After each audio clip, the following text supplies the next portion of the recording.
Good morning, church. I greet you in the name of our Lord and Savior, Jesus Christ. We are so excited to be back in church to praise and worship God when we come together here at Quinn Chapel African Methodist Episcopal Church under the leadership of our pastor, Pastor Luke J. Robertson, where Jesus is Lord. And we were so excited on last Sunday as we celebrated the resurrection of our Lord and Savior Jesus Christ. And God loved the world. God so loved the world that he gave his only begotten Son, whosoever believeth in this should not perish, but have everlasting life. And our pastor, we're excited about that because he has asked us and you all out there to purchase a globe and put it somewhere where you can see it. It will remind us to pray for the whole world. You may be saying, I don't have to purchase a globe, but we would like for you to, so it can remind us to pray for the world. And sometimes it's a good idea to just point your finger somewhere on the globe and pray for those particular people in the world. We are excited here where Jesus is Lord. I will be lifting you up in prayer, and I hope that your week went well. And I will be praying for those who have lost loved ones. I will be praying for those who are sick and those who have had financial problems. And of course, pray for our pastor as he brings forth the message this morning. Let us pray. Father, we come to you in Jesus' holy and precious and righteous name. We bless you. We praise you. We magnify your holy and righteous name. Believe that you're God and you're God all by yourself. And Lord, right now, we lift up those, hallelujah, God, who has lost loved ones. We lift up those who are sick. We lift up those who are going through financial problems and depression. And God, we lift up those, hallelujah, God, who just want to just thank you for what you have done for us. And we bless you and we praise you. And Lord, be with our pastor this morning as he brings forth the message, that we'll open up our mind, our heart, that we may receive what God is saying to him through the Holy Spirit. So we bless you and praise you. We pray for him, God, that he may prosper and be in good health, even as his souls prosper. We pray for his family right now in Jesus' name, God, that you will lift them up, hallelujah, and be with them. In Jesus' name we pray, amen. Our scripture is coming from Matthew chapter 14, verses 22 through 33. That's Matthew chapter 14, verses 22 through 33 from the New King James Version. And it reads, Immediately Jesus made his disciples get into the boat and go before him to the other side, while he sent the multitudes away.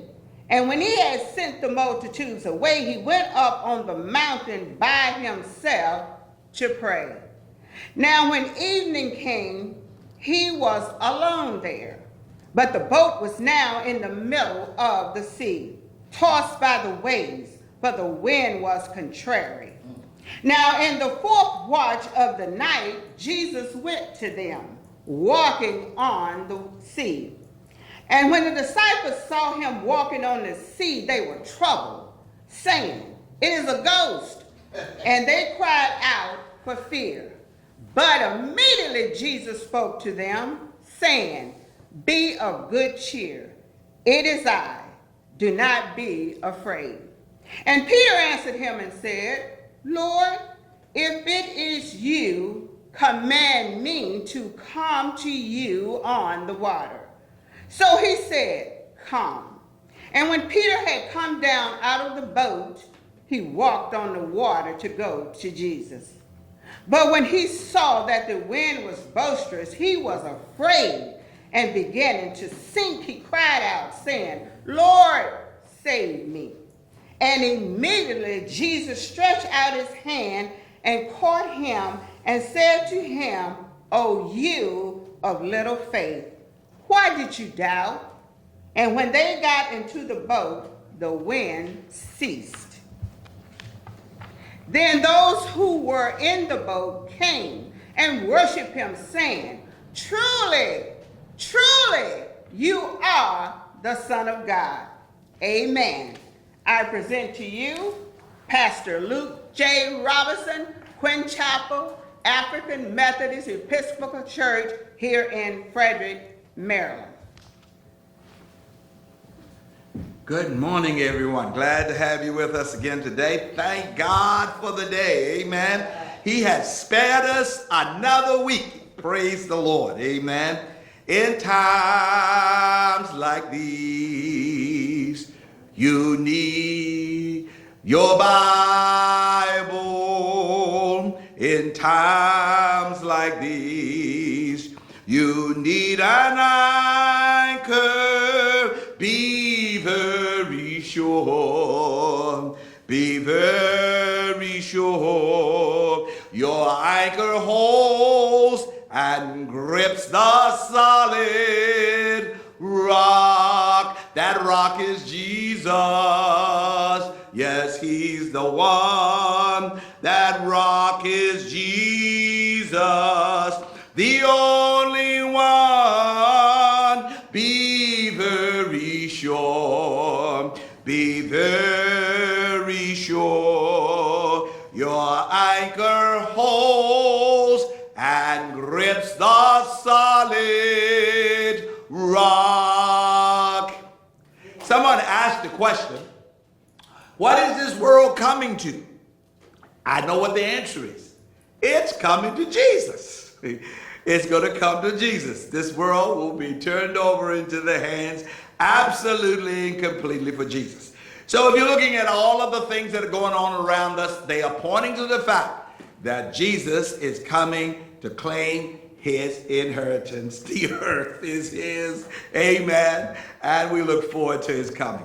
Last week, as Reverend Parker has said to us, that we had a wonderful time in the service of the Lord, remembering that our Lord and Savior Jesus Christ got up from the grave. Up from the grave. He arose with a mighty triumph over his foes. He arose a victor over the dark domain, and he lives forever with his saints to live. So thank God for the excitement of that. And in spite of all of the stuff that's happening around us, we have a living hope, a hope that is alive. In Jesus' name, amen. Reverend Parker mentioned to you about this whole outreach we're trying to get people to be out. And some of the message today, we'll be talking about prayer. And in that prayer, we'll find out that that's the power that God has given us to be able to overcome. And so today, we'll be praying. We want to encourage you to pray for the whole world. Pray for all people, people you like, people you don't like. Just pray, because you see, somebody don't like you. You know, somebody don't like you. So pray, pray, pray. We all want to go to heaven. Everybody ought to go to heaven. There is no alternate plan. If you miss heaven, you didn't miss it. There ain't no place to go. Now, if you want to call hell a place to go, it's not a place to go. Okay? So it's only one place. So guess where we're going to go? We're going to go to heaven. Now, you want to take your mama, your sister, your brother, or your children with you when you go, because God has made a special place for all mankind. You know what he says? God says, God so loved the world that he gave his only begotten Son, that whosoever believes in him should not perish but have everlasting life. That's everybody. Down here in South America, God loves all those people. All the people in Africa, all the people in Asia, Australia, in the little New Zealand, out in the water, and in Hawaii, way out there, part of the United States. And God loves the world. Thank God for that. So I thank God. Father, we thank you for this opportunity today to be able to share a word with you, from you, with the people of God, that we will be encouraged in the things of God. And right now, with all of the things that's going on, the shooting and the killing in our streets, the shooting and killing and Ukraine and other parts of the world, the troubles in Afghanistan, the troubles around the Caribbean area and Haiti, and wherever else in the world, Lord, we lift these people up. We ask you, God, to help them. Some people, Lord, that we know lost their loved ones this week, and I want to lift them up to you, Lord God. Have mercy on them, Lord. Give them grace, Lord. Give them strength to overcome what they're going through right now. Help them to have a living hope and a faith in the fact that their loved one has trusted Jesus Christ as their Lord and Savior. And Lord God, right now, they would never want to come back to this place. Never, ever, ever, ever. So God, thank you for the hope and the promise in Jesus' name. Now, Reverend Parker read for us a scripture today that dealt with Matthew, from the book of Matthew in the Bible, New Testament, the first book of the New Testament, chapter 14 and verse 22 through 33. And it talks about the incident of Jesus walking on the water. Now, I want to use that incident of Jesus walking on the water and Peter sinking in the water and etc., getting out the boat and sinking, then gets back up and walks back in the boat with Jesus. I want to use for a subject from that title, Take a Leap of Faith and Get Out of the Boat. Take a leap of faith and get out of the boat. Amen. Now, Jesus come walking, in Matthew chapter 14, Jesus immediately, the Bible says, the scripture 22 says, immediately Jesus made his disciples to get into the boat and to go before him to the other side of the sea. While he sent the multitudes away, and when he had sent the multitudes away, he went up on the mountain by himself to pray. Now I want to pay a little bit of attention to that. Jesus had just finished in Matthew chapter 14. He had just finished ministering to the masses of people. Excuse me. He tells his disciples to get in the boat and go to the other side. He'll catch up with them. And he sends the multitudes away. He said, now you all go home. I'm departing from here. And instead of going to immediately join up with the disciples, he goes up into the mountain and he begins to pray. Now, the Bible said when evening came, he was alone there. Sometimes you have to get alone and relationship with God in prayer and share what's going on with you, asking God for anointing, asking God for blessings and power to be able to do what God has called you to do. But the Bible said in verse 24, but the boat was now in the middle of the sea, and something has happened. It's tossed by the waves, for the wind was contrary. Now, you know, that's an interesting statement. Would you think that Jesus knew when he told the disciples to get on the boat that the storm was going to come? Sure he did. And that's an interesting thing to think that Jesus would tell them, get in the boat and go out into the water when he knew that a storm would come. Why would he do that? Because he's in control. No storm can overtake you if Jesus had put you in the boat. Somebody help me. Nothing can overcome you if Jesus is there. If it overcomes you, Jesus got a plan for it. He's never caught undone. Jesus knows how to handle everything. Now in verse 25, it says, now in the fourth watch, early in the morning. Now the evening was, they went in the boat in the evening. Now around about 2, 3 o'clock in the morning, which would be about the fourth watch of the night, that Jesus looks out from the mountain. Now watch this thing. In the fourth watch of the night, Jesus went to them walking on the water. And when the disciples saw him walking on the water, on the sea, they were troubled, saying, it is a ghost.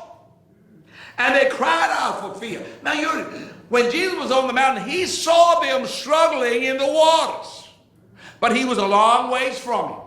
And the reason you don't have to worry about stuff that's happening to you so much, when you put your faith in God, when you step out on God, you'll begin to see God. God is already there with you. You got to realize that. You got to realize God's in your situation. When something happens in your family, when things are going through, if you're walking with God, if you're trusting God, you will find that God already knows what's going on. Come on, somebody help the preacher today. And when the disciples saw him walk, when the disciples saw Jesus walking on the water, they were troubled, saying, it is a ghost. They cried for fear. But immediately, the Bible said, Jesus spoke to them. Glory to God. Be of good cheer. It is I. Do not be afraid. Yeah, when Jesus see you going through your storms, and he see you going through your trials and going through your fears and your anxieties and your worries, and so much has come upon us since the COVID has hit us, Jesus is still saying, be of good courage. I'm with you. Yes. Be of good cheer. It is I. It is I. Do not be afraid. Thank you, Jesus.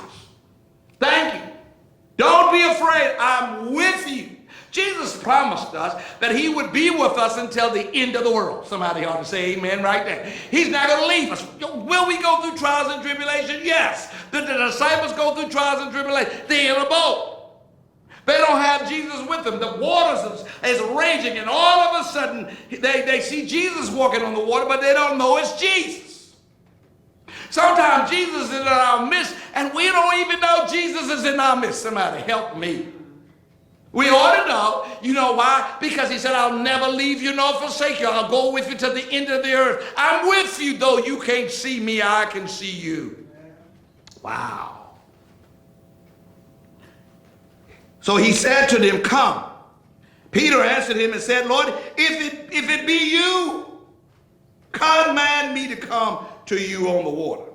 And so he came. So he said, come, Peter, come. Get out of the boat. Come.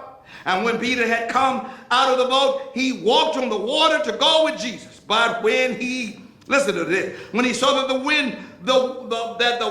wind was boisterous, or the wind was very rough and everything, he was afraid and began to sink. So he cried out to the Lord, Lord, save me. Now, I think this is one of the shortest prayers in the whole Bible. Now, sometimes, beloved, let me say this to you. Sometimes when you're going through, you can't be going through all that stuff, praying about all those things. You need to get to the point and say, God, I need help right now. Help me. So Peter didn't pray, Heavenly Father with the stars in the eye and all of this. He said, Lord Jesus, now help me. And immediately Jesus stretched out his hands and he caught him and said to him, oh, you of little faith, why did you doubt? And when they got into the boat, the wind ceased. I'm coming back to this, don't worry. Then those who were in the boat came and worshiped him, saying, truly, you are the Son of God. Well, let me put it this way. When we feel the storms of life, and we need to remember the story of Peter stepping out of the boat and walking toward Jesus, and the leap of faith that he took. If he could do it, so can you. Now let me give you a little story. I like this little story. I'm going to say this thing twice. I've said it many times. One night, a house caught a fire and a young boy was forced to flee to the roof. The father stood on the ground below with outstretched hands, calling to his son, jump, I'll catch you. He knew the boy had to jump to save his life. All the boy could see, however, was flames and smoke and blackness. Because of this, he was afraid to leave the roof. His father kept yelling, jump, I will catch you. But the boy protested, Daddy, I can't see you. The father replied, but I can see you, and that is all that matters. Beloved, when you're going through the storm, when things are rough, and you can't see how you're going to make it, you don't see how it's going to make it, you call on Jesus, and you say, well, Jesus can't see me. Jesus, where are you? Don't worry about where Jesus is. You worry about what he tells you to do. He said, jump. Take a leap of faith. There are times when we have to trust God and to jump into God's arms. That is why it is called a leap of faith. Matthew 14:22-33 is a story about taking a leap of faith. Peter took a leap of faith by literally getting out of the boat when he heard Jesus call. The same call goes out to all of us today. Jesus is calling us. We are called to take a leap of faith when Jesus calls us. It means getting out of the boat that we can that we call our comfortable lives. We get into our comfort zones. We get into our comfort lives. God has said sometimes you have to come out of your comfort zones. Sometimes you have to come out of it. And somebody's calling from heaven. Let's see what they're talking about. Okay. They're telling me to go on preaching. Amen. So Matthew, as I was saying, we are called to take, Parker, take this for me. We are called to trust God, called to leap on, to take a leap of faith. Take a leap of faith. We are called to walk with the Lord when we can't even see where we're going with him. It means getting out of the boat that we call our comfortable lives, or stepping away from our comfort zone. Peter left the safety and the security of the boat to face the uncertainty of Jesus' call.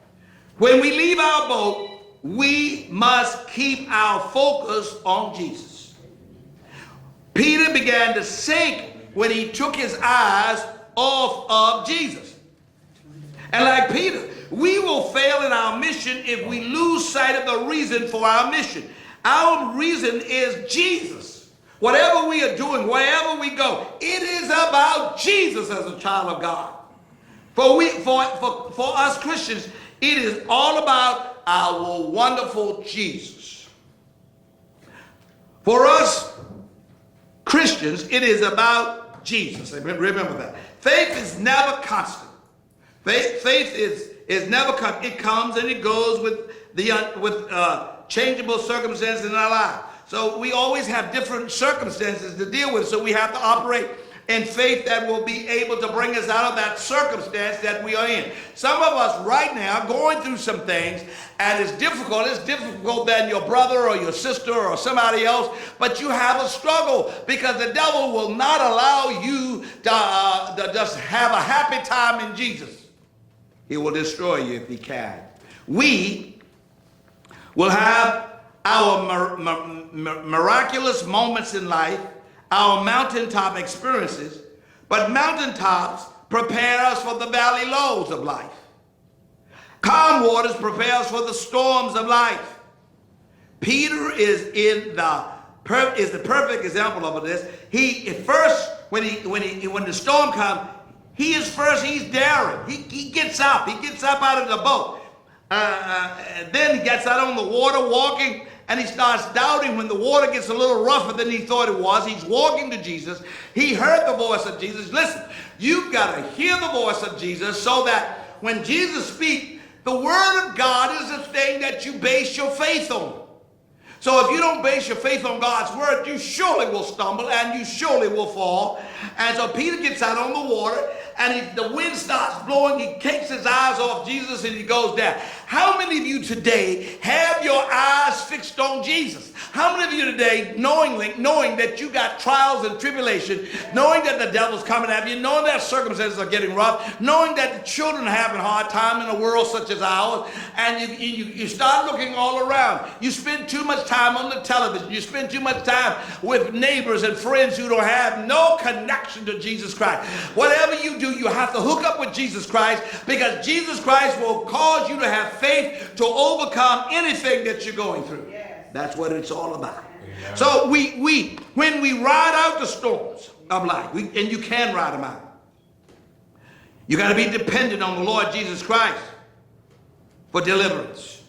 So when you ride out storms of life, we can take comfort in the knowledge that Jesus is just an arm length away. Yes. The waves don't bother him. Jesus ain't worried about no waves. And he's not shaken by the current. He will help us conquer the storms if we focus on him, listen to this, instead of our storms. Most of us spend most of our time worrying about, well, how am I going to get out of this? Well, how this is a storm. How am I going to get out of it? Man, not focusing on the storm. The storm is growing by pounds. You keep worrying about the storm, building the storm up, instead of focusing on God's word and focusing on what God said. God, he is our anchor in times of trouble. In times like these, we need a Savior. We need an anchor, something that will hold us in place when the winds of life are blowing.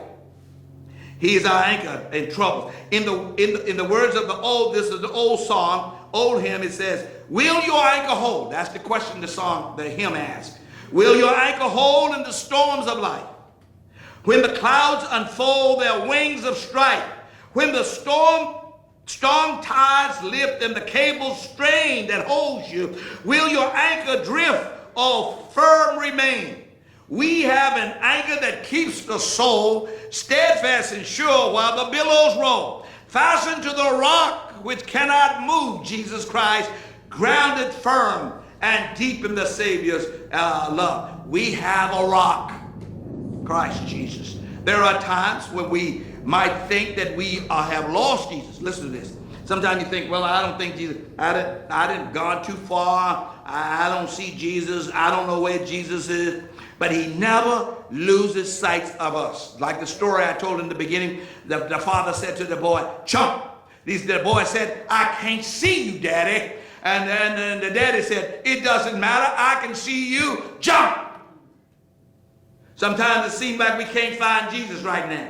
Some people have lost, in our congregation, in our circle of friends, they have lost loved ones most recently. And some of you who are not in our circle of friends in the sense that we know you, you're listening to us over this tape, through this tape message, but you probably have had some loss and some pain and some anguish and etc. And God is saying to you, if you believe in me, then you have no reason to fear. I will be with you even till the end of the earth. There is no shame. Listen to this. There is no shame in asking for help from Jesus. You're going through, ask him to help. There is no shame in that. When we ask for help from him, we can look back on any tough times and be confident. We can continue forward with courage, knowing that the blessed assurance we have in his presence is unconditional. He doesn't change. He says, I'll be with you till the end of the earth. If you're going through the storm, guess what? He's allowing it. Oh my God. We are to build our faith on what the Word of God says. We don't just step out and say, by faith, I want this. By faith, I demand that. Instead, we are to ask ourselves, what does the Scripture teach? What should I be praying for? What should I be asking for? Then we must pray accordingly to what God's Word said. That's what Peter did. And as long as he had his eyes on Jesus, he was able to do the impossible.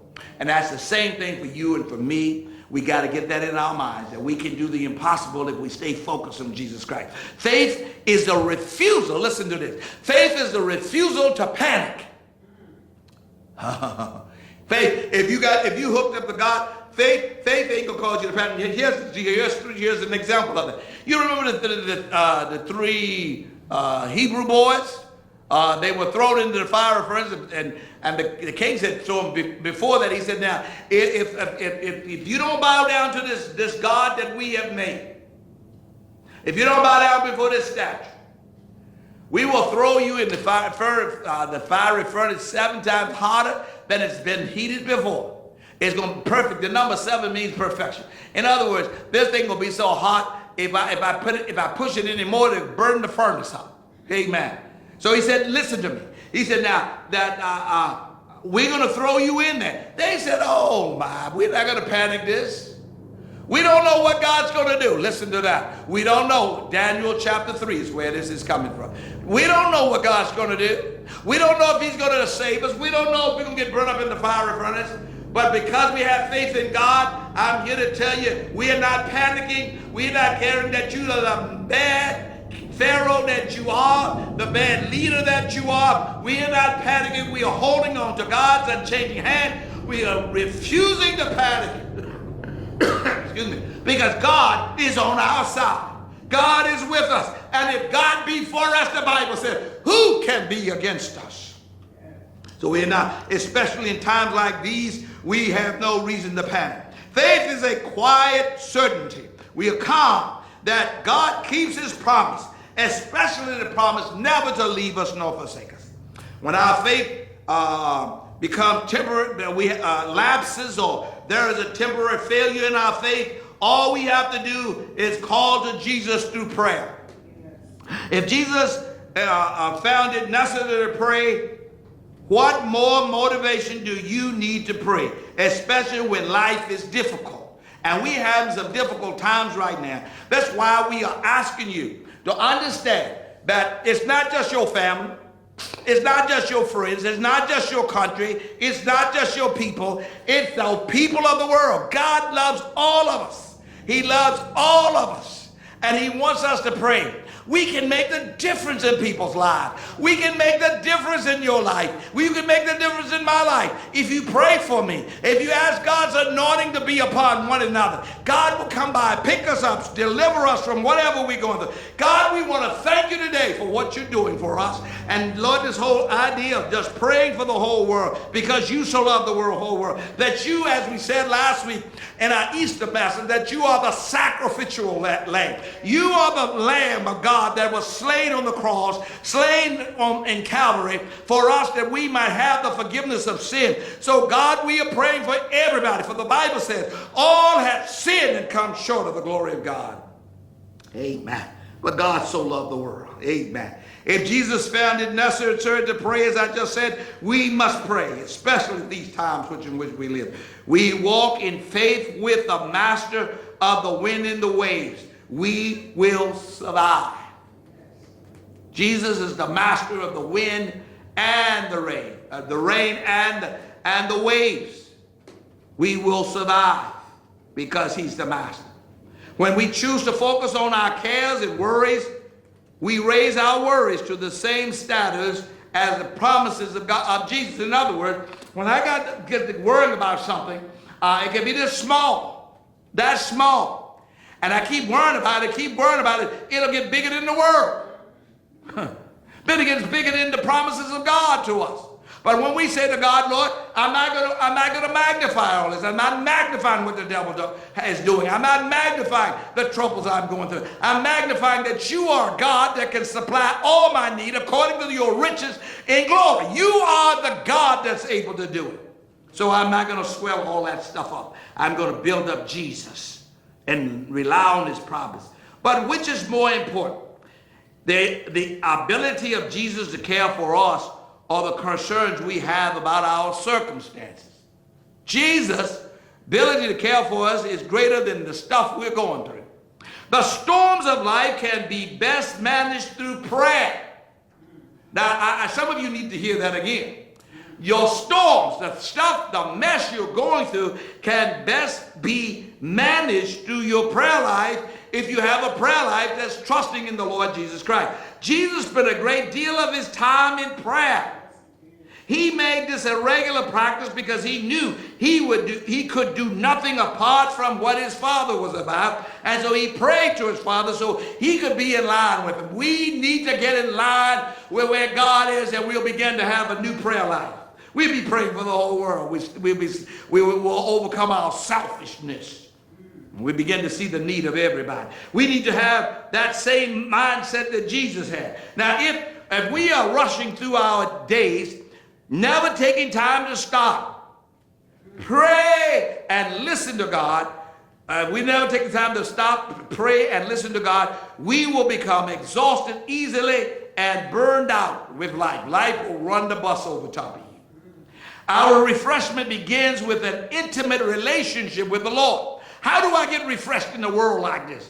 I have to have a relationship with God. I have to spend time in the morning with him. I got to read the Word of God. I have to study the Word of God so that I will be able to be refreshed, because my hope is not in the government. My hope is not in the Congress. My hope is not in my mama and my papa. My hope is in Jesus Christ and him alone. I get refreshed every time I think about what he's done for me and what he's doing for me.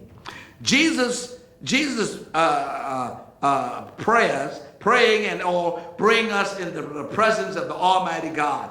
Jesus' presence does not result in instant miracles or answers to our prayers. Prayers may seem like a waste of time during the storm, but prayer shows our faith in God And that faith gives us the strength we need to have to face the storms of life. Prayer and faith works wonders in overcoming what you're going through today. When we put our faith in Jesus, we will carry our burdens and soothe our hearts. As a soft-spoken God is an appropriate companion when life is difficult. Sometimes God just says things very softly because he knows what he's going to do. He don't have to panic over anything. Sometimes it's only after a difficult period that we can look back at recent events and realize God was there all the time with you. He was waiting patiently in line for you. He's been waiting for you. There are some of us today who may be under the sound of my voice by one means or the other, and you have not given your life to Christ. But Jesus is waiting patiently in line. Only thing I can encourage you is, according to the scriptures, don't you wait too long. Don't you wait till he calls. And then you decide it's time for you to get ready for God. It's too late. You have to call on the Lord now while he's near. Let the wicked forsake his way and the ungodly man his thought, and let him return unto the Lord. Let him call on the Lord. Amen, amen. It is like the story of the footprints in the sand. It goes like this. You've heard that. I'm sure you have. One night a man had a dream. He dreamed he was walking along on the beach with the Lord. Across the sky flashed scenes from his life. From each scene he noticed two sets of footsteps in the sand, and one belonging to him and the other to the Lord.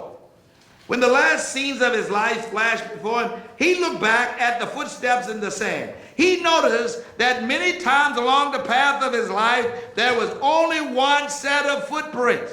He also noticed that it happened at the very lowest and saddest moments in his life.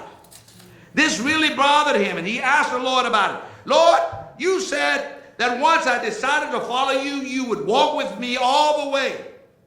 But I have noticed that during the most troublesome times of my life, there is only one set of footprints. I don't understand why, when I needed you the most, you would leave me. The Lord replied, my son, my precious child, I loved you. I love you. I would never leave you. During your times of trials and suffering, when you see only one set of footprints, it was then that I carried you. Sometimes we have to take a leap of faith, even when everything is peaceful in our life. Life comes with plenty of risk, and sometimes we must take calculated risk to get ahead in life. People who start a business takes a risk that the business will not be that the business will not be successful. But this risk can be managed with proper management, proper planning. When children leave their parents' home, they take the risk that they will not be successful in life. But even this risk can be managed with proper planning. In some cities, women are at risk of being a victim of crimes such as assault, especially when walking at night. But this risk can be managed with proper planning. In each case, risk is a part of life. It can be managed, but it can never be eliminated. You're going to have some challenges. As long as you're living on this planet, you will have challenges. You cannot eliminate challenges and risk. Without risk, there's going to be no reward. Our faith must be willing to meet the challenge of life, or the challenges of life, but the risks or challenges we must take must not be reckless. The same is true of our Christian life. Faith is a willingness to take risk, embrace the unseen, and step away from the shore. When we put our faith in God and keep our eyes on him, there is a risk that the world will reject us. Did you hear me? It is better to be rejected by the world than to be loved by God.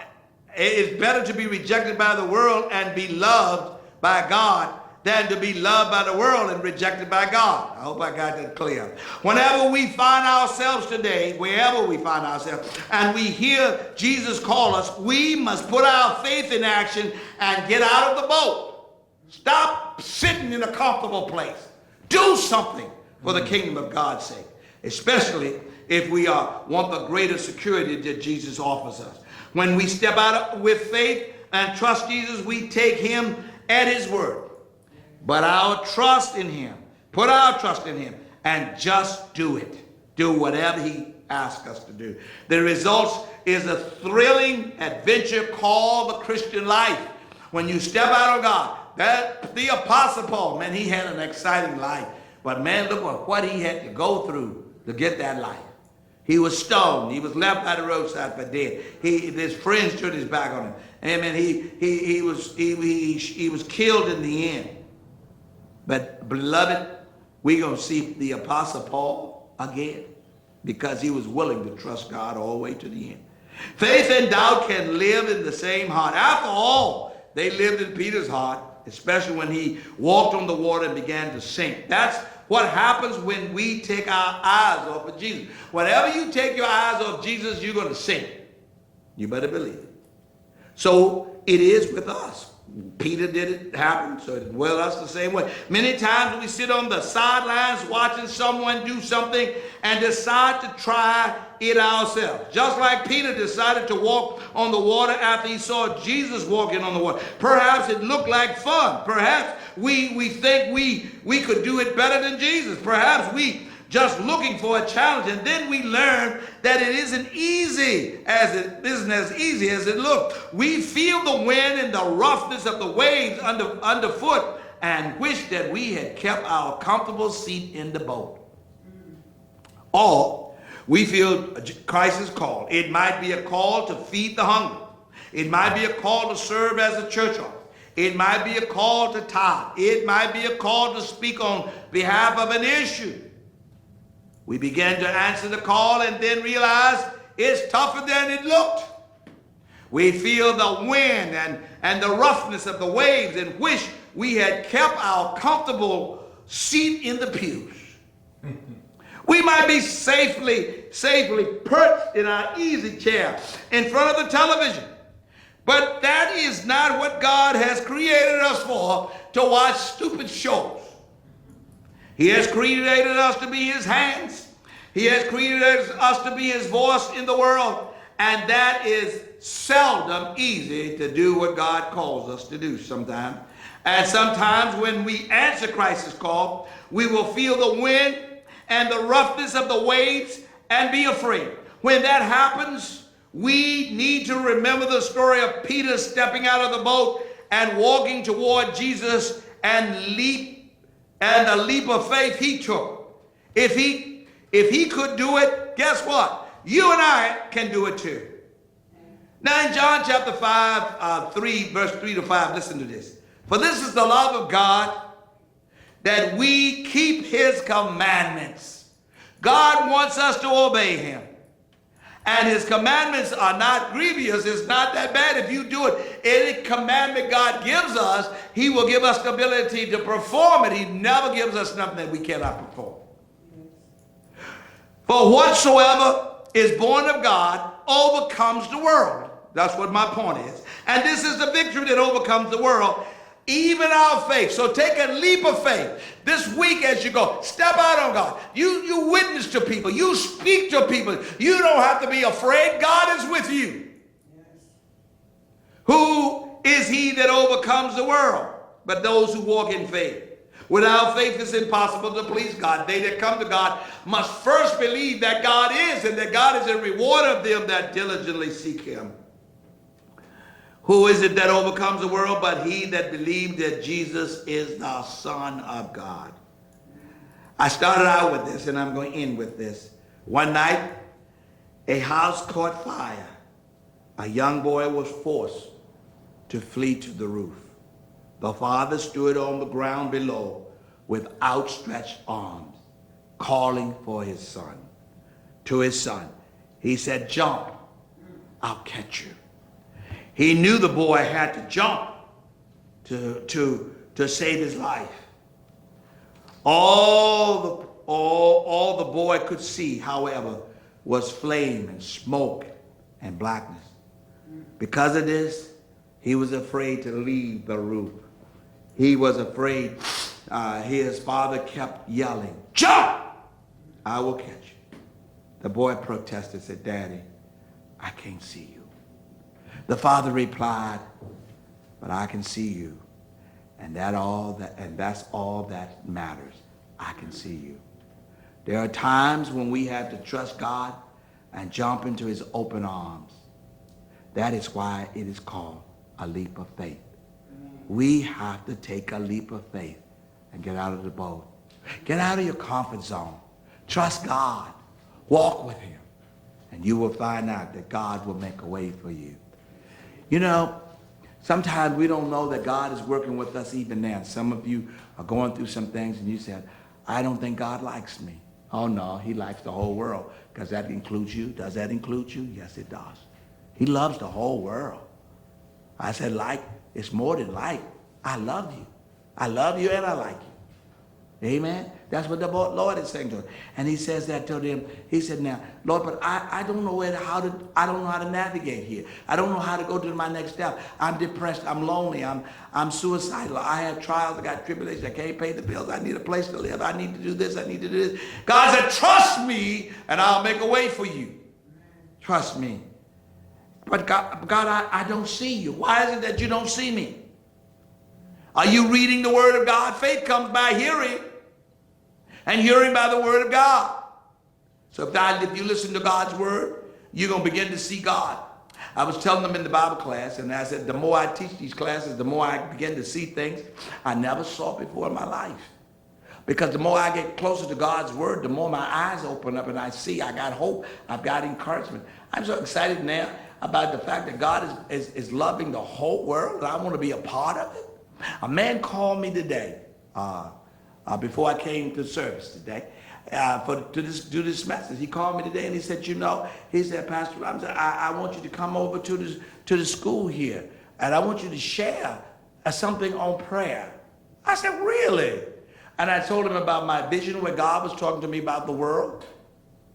And he got excited. He said, "I feel goosebumps or something." He said, "Man, something is in that. God is going to do something through this thing." I said, "I know it because I feel the goosebumps too. I feel moved by God. That God is saying to us, let's pray. Let us get out of our comfort zone. Let us take a leap of faith. Let us stop sitting back doing nothing." He went all the way to the cross. He took a step that was so crucial to making us the children of God. He took a step that gave us the opportunity to be called the sons and the daughters of God. And he's saying to you now, do something. Do something to bring us back. Bring back the glory of God to all the people of the world. Let's begin to pray. Let's begin to seek God. If you seek God, he will be found by you. There is not one of you that's listening to the sound of my voice that have to die and go to hell. You can die in this life and pass from death into eternal life. What a day of rejoicing that's going to be when we all see Jesus. Man, let's take everybody with us. Take your children with you. Take your wife. Take your husband. Take your grandchildren. Take the family. Take the police. Take the police with you. Take the people locked up in prison with you. Take the criminals with you. Take everybody. Because if they go to heaven, I guarantee you, there'll never be another criminal. In Jesus' name.